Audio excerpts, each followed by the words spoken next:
الحمدللہ رب العالمین والصلاة والسلام علی سید الانبیاء والمرسلین۔ حضور اکرم صلی اللہ تعالیٰ علیہ وسلم کا درس سیرت جاری ہے، اور یہ مدارج النبوہ جلد اول سے ہم اس کو درس سیرت آپ کے سامنے پیش کر رہے ہیں۔ گوشائے مبارکہ، حضور اکرم صلی اللہ تعالیٰ علیہ وسلم کی سماعت شریفہ کے بارے میں ایک حدیث وارد ہے کہ آپ صلی اللہ تعالیٰ علیہ وسلم نے فرمایا، میں ان چیزوں کو دیکھتا ہوں جن کو تم نہیں دیکھ سکتے، اور میں ان آوازوں کو سنتا ہوں جن کو تم نہیں سن سکتے۔ میں آسمان کی عتیت یعنی خاص قسم کی آواز ہے اس کو سن رہا ہوں، اونٹ کے پالان کی آواز، خالی معدے کی آواز، درد و کرب سے اونٹ کے بلبلانے کی آواز یا کسی قسم کی آواز ہو، ان سب کو عتیت کہتے ہیں۔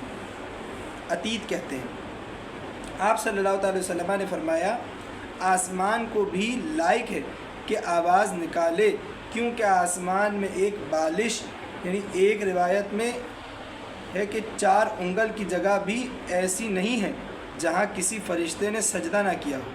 ایک روایت میں ہے کہ بکثرت فرشتے سجدے میں ہیں یا قیام میں ہیں۔ سیر کی کتابوں میں آپ صلی اللہ علیہ وسلم کے گوشہ مبارکہ کی تمام صفات و حیت کا تذکرہ نہیں ہے۔ ہاں، جامع الصغیر میں ایک روایت ہے کہ حضور اکرم صلی اللہ علیہ وسلم کے گوشہ مبارکہ کامل اور اکمل تھے۔ یہ نبی کریم علیہ السلام کے گوشہ مبارکہ کا جو ہمارا پارٹ ہے، یہ بہت مختصر سا تھا، یہ مکمل ہو چکا ہے۔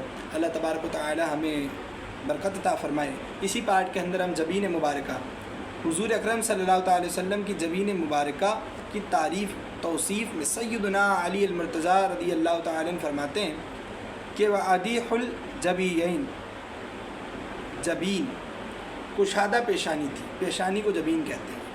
ایک دوسری روایت میں ہے کہ کشادہ پیشانی آیا ہے، ایک اور حدیث میں بھی یہی منقول ہے۔ اس سب کے معنی فرح پیشانی کے ہیں، یعنی پیارے آقا علیہ الصلوۃ والسلام کے حوالے سے جتنی بھی یہ الفاظ استعمال ہوئے کہ وعدیہ الجبین، یا لفظ آیا سلط جبین، یا لفظ آیا وسع الجبین، یا لفظ آیا واسع الجبہتی، تو ان 4-5 الفاظوں کے معنی ایک ہی ہیں، ان کے معنی ایک ہی ہیں۔ چہرہ انور کے تذکرے میں حضرت کعب بن مالک رضی اللہ تعالیٰ عنہ سے گزر چکا ہے کہ جب حضور اکرم صلی اللہ علیہ وسلم کی پیشانی شکن آلود ہوتی تو ایسا معلوم ہوتا کہ گویا چاند کا ٹکڑا ہے۔ اہل سیر بیان کرتے ہیں کہ حضور اکرم صلی اللہ تعالیٰ علیہ وسلم کی پیشانی مبارکہ سے نیک بختی، سعادت مندی اور نورانیت ظاہر ہوتی رہتی تھی، اور سر نور چشت یعنی جو چشم مادر میں لکھا جاتا ہے، شکم مادر میں لکھا جاتا ہے کا مقام پیشانی ہے۔ بسا اوقات اس معنی کا مشاہدہ خانہ کعبہ کے دروازے میں ہوتا ہے، جب یہاں عادتاً پیشانی کو اس سے رگڑتے اور ملتے ہیں تو پیشانی سے نیک بختی اور سعادت مندی کے آثار خوب واضح طریقے پر ظاہر ہو جاتے ہیں۔ یہ پیارے آقا علیہ السلام کی جبین مبارکہ کا تذکرہ کیا گیا کہ حضور اکرم صلی اللہ تعالی علیہ وسلم کی جبین مبارکہ جو ہے پیشانی مبارکہ، فرماتے ہیں حضرت علی رضی اللہ تعالیٰ عنہ چوڑی تھی۔ اس معنی میں 4 الفاظ منقول ہوئے، ہم نے چاروں الفاظ کو روایت کی کتاب کے اندر جو مصنف علیہ الرحمٰن نے بیان کیا، ہم نے ان کو آپ کے سامنے بیان کر دیا، ان کے معنی کو بھی بیان کر دیا۔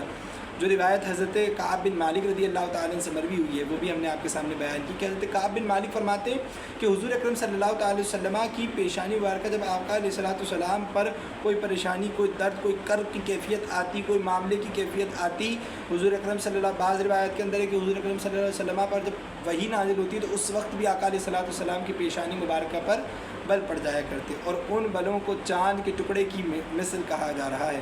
تو یہ سیر و سیرت ہے۔